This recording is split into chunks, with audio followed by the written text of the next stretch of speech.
September's Axis Inversion season is just around the corner, so we have a whole bunch of new cards to go through. Some of these might need a bit more than the usual breaking down. So starting off on September 1st, we have Superior Iron Man, which is a 5/7, double cost reductions to this, ongoing double power increases to this. This card feels quite strong. Some people have been saying that they don't believe it to be strong, although I don't really know how you take that angle necessarily, because you're building your deck around this. So even if we look at something like Mother Ascani, Mother Ascani will create a duplicate that will be reduced by 2 instead of 1, making it 3, and then instead of giving it 2 power, we'll give it 4 power, making it 11. So by default then you just have a 3/11 plus a 5/11. We have a whole bunch of other options here. If you look at something like Viv Vision, if Viv procs every turn, it's giving it 2. Tarantula's giving it 2. And the coolest thing about this that I don't think people are necessarily talking about is it doesn't say double boosted power. So like, if you think about it, boosted power being permanent power, it just says double power increases to this, meaning, for example, if you had a Captain Carter, I imagine that that means that Captain Carter's going to have the doubling effect go off twice with this. Meaning in an ongoing deck, this is going to be insane. And it also really brings back Taskmaster, because you've got a 5 energy play that you can play with a whole load of power, and then Taskmaster on the last turn. But additionally to that, this can be reduced even further than that. You could basically make it a 0 cost card in some instances. Even if you think about something like Sarah, Sarah is still an ongoing card. You can Sarah make this a 3 cost. That is not even counting any of the other things that could reduce this card's cost, like the Thanos, for example, could reduce this by 2. This is Fractured Frontier if you get the time shot, and the new Psylocke as well, which is one of the reasons I was excited to pick that card up. By default, she's going to reduce 5 costs, so she'll always make this 3. If you're running Psylocke, then turn 4 you Sarah, then you have a Superior Iron Man that costs 1. You can have a couple of other things that buff power, and then you're playing like a 1, maybe even 18, and then on the last turn you Taskmaster. This card feels very, very strong to me. I think it has some fun elements to it, but it's also a worrying one where if somebody finds like a very strong combo piece with this, it could become very, very annoying to deal with. But luckily you can always Enchantress it to reduce the doubling of the power increases, or you can Shang-Chi it. There's a couple of options, I guess. Shadow King as well.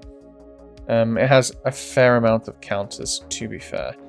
So I think I've been bouncing back and forth with this. I think I'm going to give this my 5-star for the season.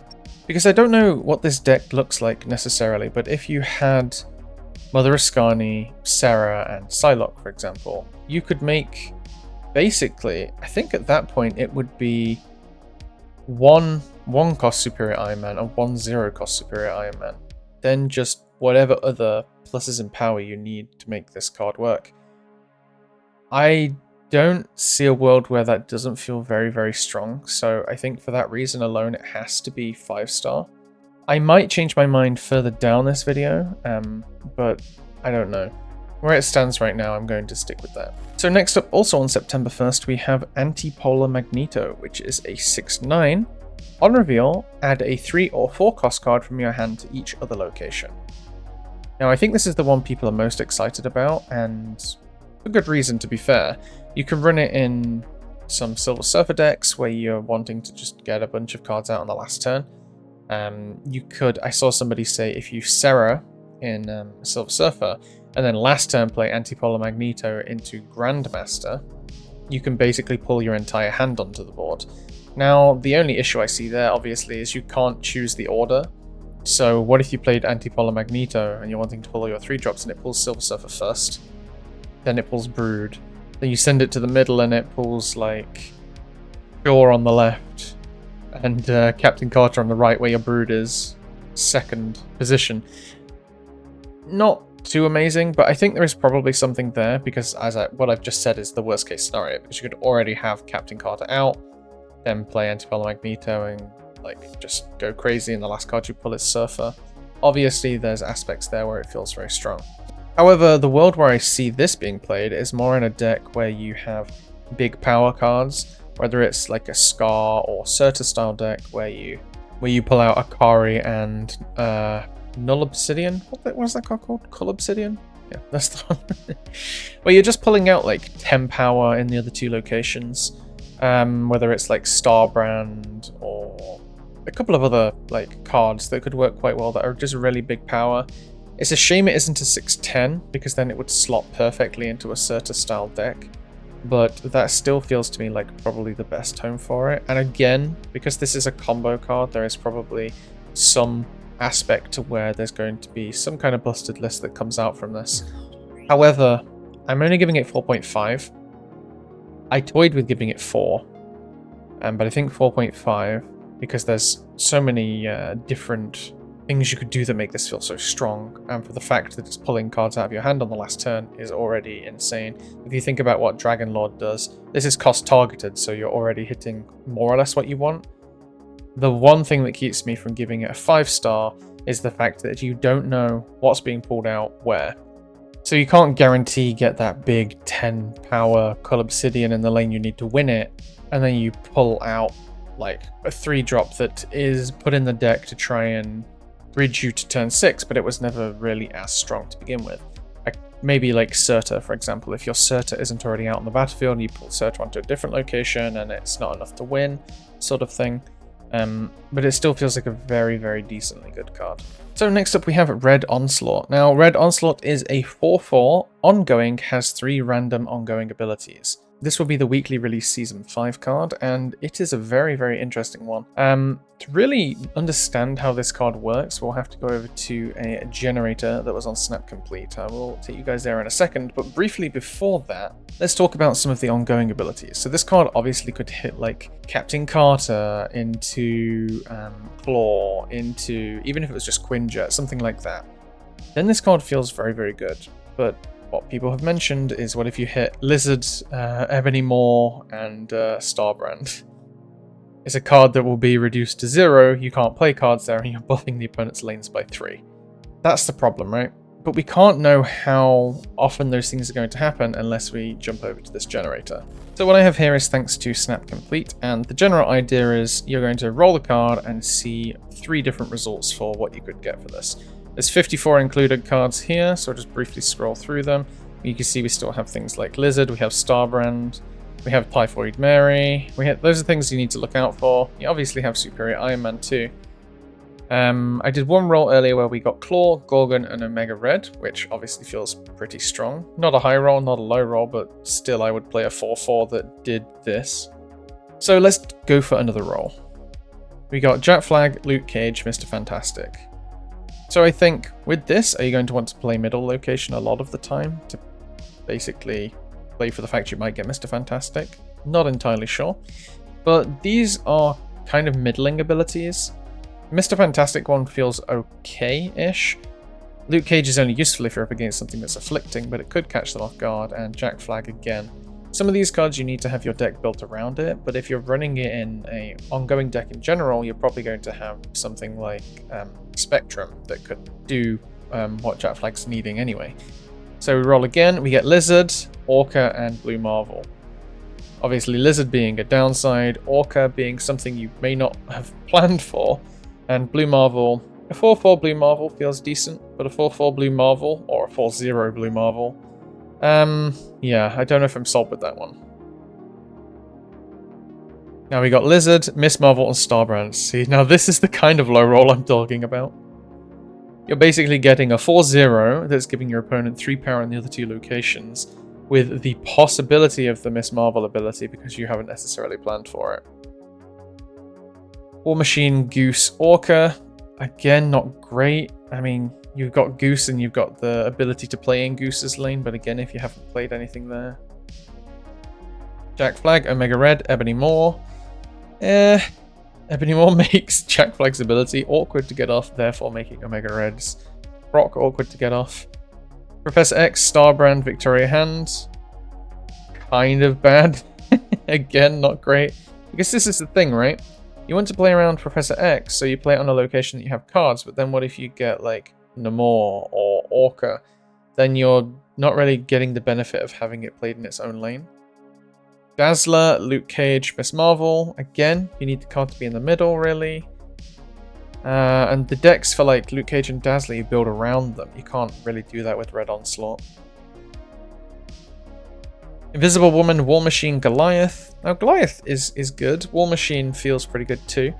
And Invisible Woman is neither here nor there really. So this is a pretty decent one. Ebony Moore, Mojo, Madam Web. I love getting a card that doesn't let me play there. Then a card that needs me to play a full location into a card that needs me to move cards out of the location. This one is pretty bad. Dazzler, Khazar, Armor. Pretty good, especially if you have a lot of 1-drops. The Punisher, Khazar, Onslaught. Now Onslaught feels like a pretty high roll there, especially if you're running this in an ongoing deck, which you most likely will be. And one last one, we have Quinjet, Typhoid Mary, Red Skull. So this is just atrocious. So I'll be honest, I did a bunch of those rolls earlier, and I got a lot more high rolls than I just did. This card, I have to give it 3-star, because I don't know if you can reliably play it in these decks with the negative effects it can get. It sort of lands in the same area as Ramatut, right? It is the ongoing Ramatut, basically. This gets 3 random ongoing abilities, so every ongoing ability that is added to the game in the future, this will, I imagine, get those abilities. Because there's so many things that hold it back, I think you have to kind of be hesitant whether you want to get this card or not. And I would definitely recommend running it in an ongoing shell, playing it in the middle location, so you're playing around Mr. Fantastic and Captain Marvel, or Miss Marvel, sorry, I'm getting mixed up again. But 3 stars, I'm tempted to put it higher, but if you get those low rolls, this just feels abysmal. And if you get a high roll and you snap, the opponent likely leaves, right? So I think that's probably where I'll keep that. So in the next week, we have a 5/10 Kluh, which is pulled backwards. On reveal, each player randomly gives a card in their hand -1 cost for each different cost among their cards in play. So this is pretty cool. We recently looked at the October leaks, which has a card that's based around different cost cards in play. We have Juggernaut, Horseman of War, which again wants different cost cards in play. Kluh feels very, very good, I think. It's a 5/10, so it's already pretty good. This could very well go in those Surtur style lists. If you're getting a 1-drop, 2-drop, Surtur, then like Cull Obsidian, Kluh on turn 5 is giving cards in your hand -1 cost. Maybe then you play Antipolar Magneto on the last turn alongside maybe a Scar or something else. This is definitely pulling that style deck together. And then I think by the time October season comes out, there's probably something in that realm of different cost card among play. Now, you could also consider putting this in like a Doctor Doom deck where you're playing 1 card a turn, but I don't think that's necessarily the home because you play this turn 5, then turn 6 you're probably wanting to play just 1 card, so your Doctor Doom can proc twice with the Invisible Woman or something like that. I do think Surtur is probably the area that this is going to want to be played in. It's definitely going to be the area I'm playing this card in. This is a 4.5. I had considered making this my 5, but I wasn't too sure about it. This card is a lot like, is it Warlock? It feels like it puts Warlock to shame, because for Warlock you pretty much play it turn 3, and then turn 5 or turn 6 is the turn that you're skipping all of your energy to reduce cost of cards in your hand. Whereas you can pretty much just take that 5 energy and hopefully do the same with Kluh. This card feels very strong. I don't really think there's too much more to say about it, really. Would you run something like Magic to make a turn 7? I don't think you really need to. It's going to be one of those big boy style decks, and it's 10 power as well, so it's perfect for Scar. And also for Surtur. And I don't even think you necessarily have to fit this into a Surtur list. There's probably quite a few other lists. I've mentioned a couple of times, there's some decks out there, mid-range decks, that just want a good 5-drop card. And if you have a 5/10, it's very, very strong. The one thing I will say, obviously I haven't really covered this yet, is it's each player. So the stats will be higher because cards like Lunar Snow and Crystal and that you're basically giving the opponent the benefit as well, is going to do the same for the opponent. So that's not something to understate, really. I still think 4.5 is good because a lot of the time your opponent's not always going to have that many different cost cards on board. I think by turn 5, maybe 3 feels average. Because for example, if they're running a move deck, Ooh, actually, if they're running a move deck, they'll have a 0-cost card as well, because they've got Sam Wilson. Yeah, hold on. Maybe that's something to consider as well. I was giving a move deck as an example because I was like, a lot of the time they just play 1-drops, 2-drops, and then some 3-drops. And then later on they play like Juggernaut or whatever, but then we have to consider the 0-cost card. Ooh, that's tricky. If it's a ramp deck, this feels very good because they're probably... they probably have like 2 cards out by the time you play Kluh. And on top of that, getting priority is also important. Okay, I feel like I've almost talked myself out of that 4.5. But also, I'm not going to, because you can take that advantage. If you look at something like Lunar Snow, you are giving the opponent the energy, but you're playing around having that advantage, which makes Lunar Snow one of the best cards in the game. I think this card still has that potential, so I'm going to keep it at 4.5. Then on the following week, on September 15th, we have Rogue Scion of Division, which is a 5/5. On reveal, steal the text of the highest cost card in your opponent's hand. Now, this card is very meta-dependent. I don't know if I like this card, though. It feels like it does what Leech did, but like it takes it from the opponent.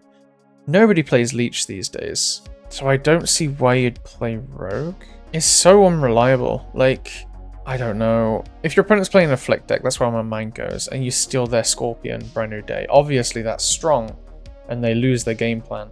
But a lot of decks run backups. I don't know. If you're playing against...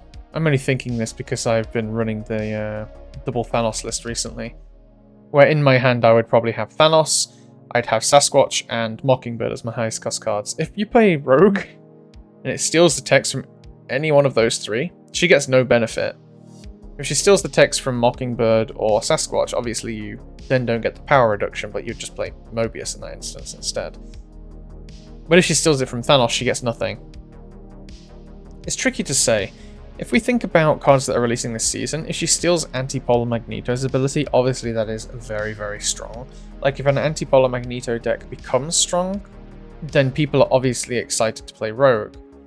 Thanos Fractured Frontier is strong at the moment.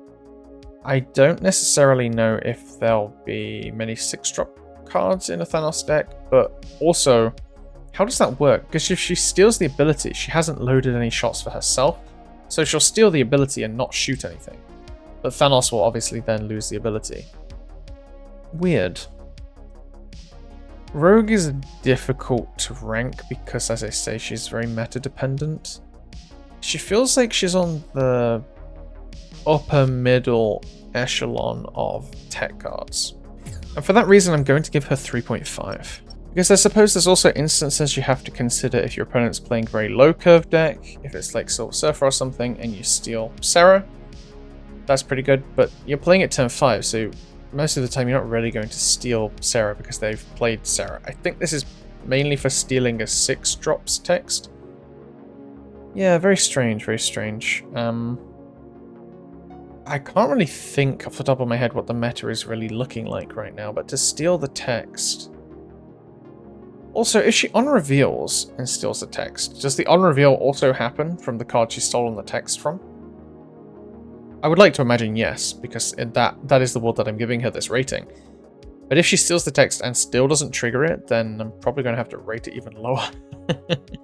I also saw somebody say that if Rogue Scion of Division ever became popular, they'll just run Destroy It in their deck, which makes the card even worse. Which means she can never become popular because everybody would just run that and ruin people's days. Yeah, I'm comfortable with that rating. So next up, on September 16th, we have a Series 4 card, Entropic Havok, which is a 3/3. Each turn, steal 1 bonus energy from your opponent if they have any. So this is just really making Quicksand, is it? Quicksand roll in her grave. Oh boy.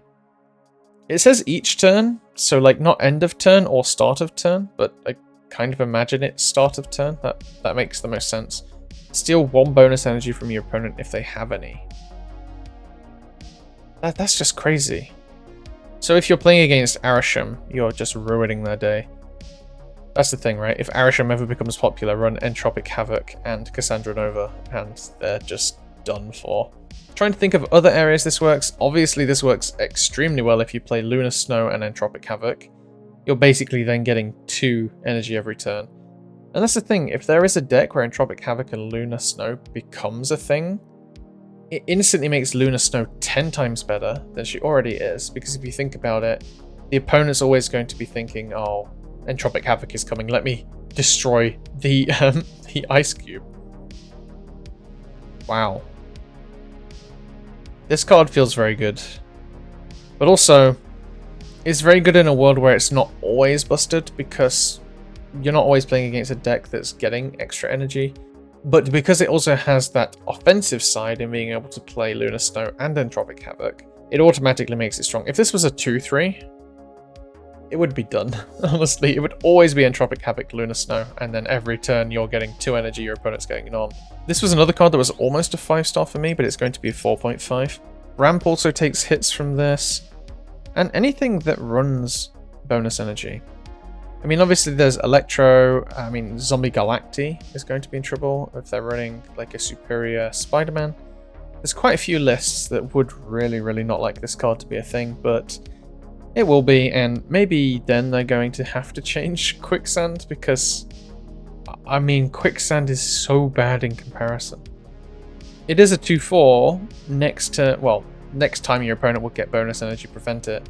Feels like that card was made for Star-Lord, whereas this one just takes 1 of their bonus energy, so even if they Star-Lord, you're only taking 1 of their energies. Still feels very good. So on the next week we have our next Series 5 card, which is Friendly Neighborhood Carnage. It is a 3-4. On reveal, move your other cards here to the right, plus 2 power for each moved. So this lives in a similar area to Fan Fei. I'm really losing the track of card names now for some reason. But it buffs itself instead of the cards that you move. It's interesting. So it's definitely a move enabler. The fact that it's giving itself power doesn't really feel all that great. I mean, obviously I understand because it's Carnage, so it's still doing that kind of effect. You could pair it with Venus and then it gets an extra power, but by default the card feels good, right? It's a 3-4, so that's just like slightly understated by default if you look at that. But then if you play it on a location with 3 cards, you're getting plus 6 power. So it becomes a 3-10. On top of the fact you've also moved cards to the right, which your deck probably wants to do, and if you have a Craven there, it's obviously insane. If you have a Mary Jane, of course, then even more insane. I think this card is very strong. Probably wants to be used in move decks. I was trying to think, if you had Sam Wilson and you moved the shield, based on which turn it's on, you could play Spider-Man Brand New Day, move the shield there on turn 4, Friendly Neighborhood Carnage on that location to move Spider-Man Brand New Day, another card, and the shield all to Sam Wilson's location. Buff it, then maybe your other card that you had on this location was Craven. Craven gets buffed twice, Friendly Neighborhood Carnage becomes a 3-10. Sam Wilson gets a buff, and the Spider-Man Brand New Day buffs. That's insane. Move already feels very strong. Yeah, maybe I need to rate this card higher than I had it initially. Maybe 4-star. I think 4-star. It's like I'm really on the border of giving it a 4.5, but I don't want to overrate it because screw it, 4.5. I'm giving it 4.5. I don't really know how it can't be a 4.5. I just think, do move lists want this? Like, maybe not, but there might be some other kind of move lists that do want something like this. Like maybe the ones that run Human Torch. They want a couple of more move enablers. It could be quite strong. I really do see it being strong in move, and move's had a lot of little boosts recently, so this is definitely going to help it even more than it already has been. I think it's running like the top of the ladder at the moment. Maybe before this comes out they nerf Batroc, we'll see. But for now, yeah, let's leave it at that. So just before the final week, we have another Series 4 card coming in a limited time event. It is a 3-cost, the Inversion. On reveal, invert the power of the lowest power cards here. Positive becomes negative and vice versa. So because it says lowest power cards here, it makes me think that it's also the opponent's side. Because initially I read this as it's just inverting the cost of, or the power of your lowest card here. And I was like, well, wouldn't you just run Circe or Merlin for the evolve spell? Because that was a deck that I really love. But if it also does it to the opponent's side, then I'm starting to look at it and think, yeah, this maybe is something I want to run. Because if you Sentry and you put a Void on the right, your opponent has a card on the right, maybe they're considering the fact you might be playing an Eyeless, so they fill the lane. You play Inversion, flip the power of the Void, and also flip the power of their lowest power card. Even if it's like a 1 power, it's still going to be -1, which is a change of 2, plus the change of the Sentry, the Void's power. I think this also does some crazy things with Viper. There are probably a few plays people are already thinking of where you can, I don't know, Destroyer and then Destroyer or flip Destroyer's power to -16 and then find a way to send it over to the opponent's side and re-trigger the ability so that they have a -16 in one and they destroy all the things in the other. There are probably a few things there. I'm going to give this card a 4. That might be because I'm biased to this sort of thing. I love the evolve lists, and Circe and Merlin didn't necessarily feel like enough to reliably play things like Hood and Sentry, because I guess there's also an Eyeless. I ran a list like that back when I started this channel, and it was doing insanely well, but then Merlin got nerfed and Mysterio got changed, so it ended up becoming nowhere near as good as it used to be. But something like Inversion could definitely help that style list out, inverting the power of the Void or the Hood or some other cards that you're not really too worried about. Maybe you could invert it on the location of a card on your opponent's side. They have something really, really big there, and it's their only card there, and you just invert it. That is strong. I hope I'm reading that right. Invert the power of the lowest power cards here. I think so, because otherwise it would say invert the power of your lowest power card here. Because, to be fair, the plural could be read as if you have 2 cards there that are sharing the same power, it would invert both of them. But because it says the lowest power of the lowest power cards here, oh, it's actually difficult, because it could mean 2 things. It could mean invert your opponent's and your own, or the instead of your, I don't know. Let me know what you guys think. Invert the power of the lowest power cards here. Yeah, I'm happy to believe that's the case. Then lastly, on September 29th is Scarlet Witch, Queen of Chaos, which is a 3/4. Start of turn, add an extremely random skill to your hand. It costs 0 this turn. Now, having it cost 0 this turn is pretty busted. Probably the card I'm most excited for this season because I love skill stuff. I have a deck where I run Nicholas Scratch, Merlin, things like Bishop and Venus.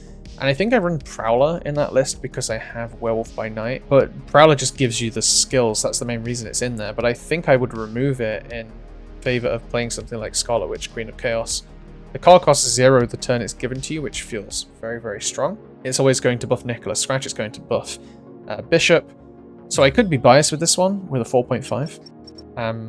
But I love the design, and I think I should probably go through what Extremely Random Skill means with you guys, seeing as I'm giving it a 4.5. Now, according to some data mines, this also says that it gives unreleased skills, which is interesting. And somebody has given a list, Zero Skill Samus on Twitter. I thank you for the list here. So I'm going to go through this and kind of like discuss whether these are going to be strong. So we have Deafening Chord. I mean, these are all 0 power too. So a 0 power Deafening Chord is just great. You just play it on the opponent wherever they have something that's decent. Hunger, very strong, especially if you keep getting Hungers, you can just make a big zombie horde. Subterranean Summons, give each created card in your hand -1 cost or -3 power. That's interesting. Or +3 power, I think, not -3. I think that would make more sense.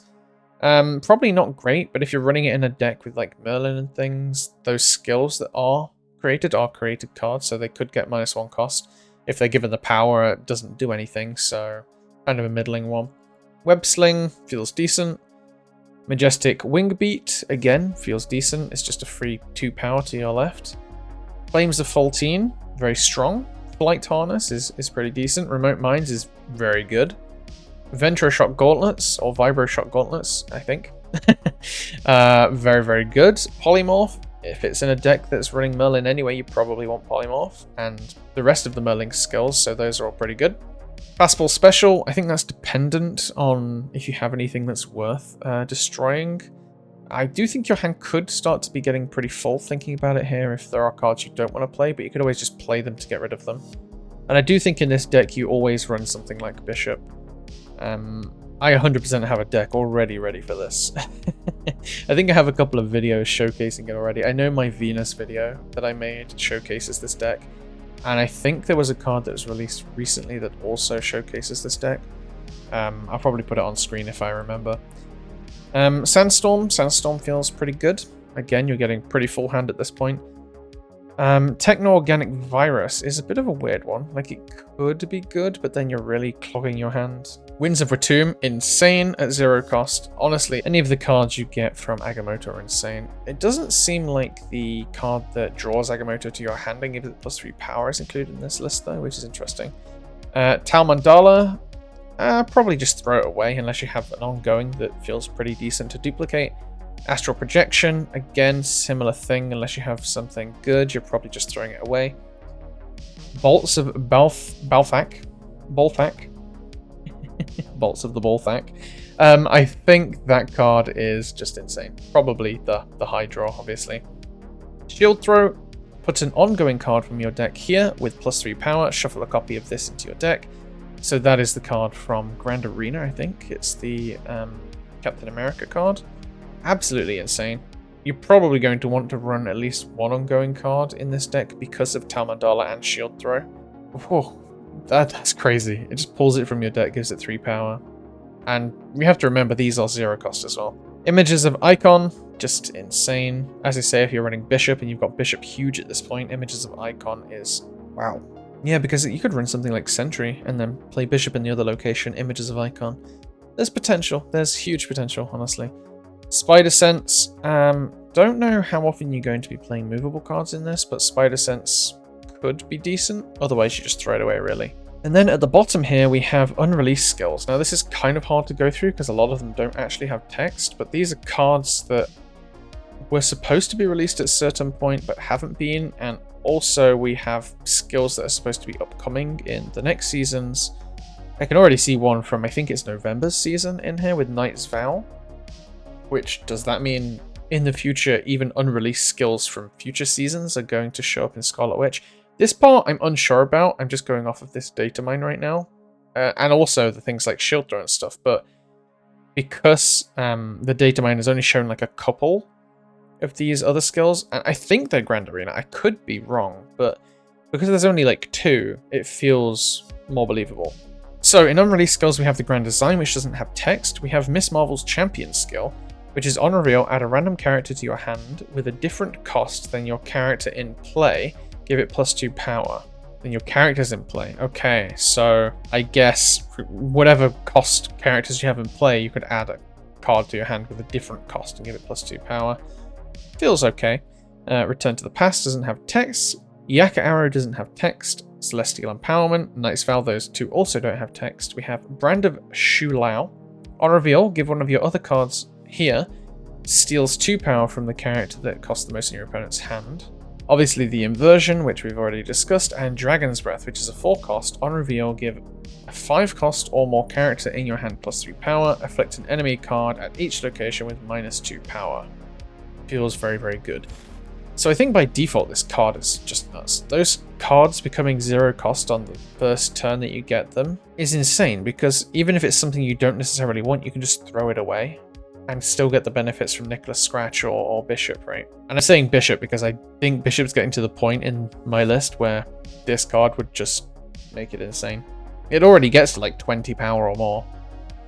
Crazy, crazy. But yeah, that is actually the last card we have lined up here. So, as I say, these cards need a little bit more to run through than the usual ones, so I hope you guys did enjoy the video. It's probably a bit longer than usual. A lot of interesting ones. I think some people are looking to skip the season because October is just around the corner, but I do definitely think there's some worth picking up in cards like Antipolar Magneto, Superior Iron Man, Kluh, definitely Entropic Havok if it's just nice to have in your back pocket, Friendly Neighborhood Carnage if you like move, and maybe Inversion, but definitely Scarlet Witch. Scarlet Witch would be my 4.5. Tempted to have been my 5, but almost. Yeah, so I'm pretty happy with that. If you guys want to stick around to see the reviews of these cards when they come out, definitely drop a subscribe. I'll do them pretty much the week of release, and I know draft mode releases tonight. So I don't necessarily know when this video is going to be going up, probably the day after draft mode, so I hope I've enjoyed it, and I hope you guys have enjoyed the content so far. There'll be a lot more of that to come. This week is going to be a little bit difficult because there's also Hellcow and Red Hulk, but we'll see if I manage to cover those and when I manage to cover those. But until then, I hope you guys enjoyed the video. Thanks in advance, and I'll speak to you all next time.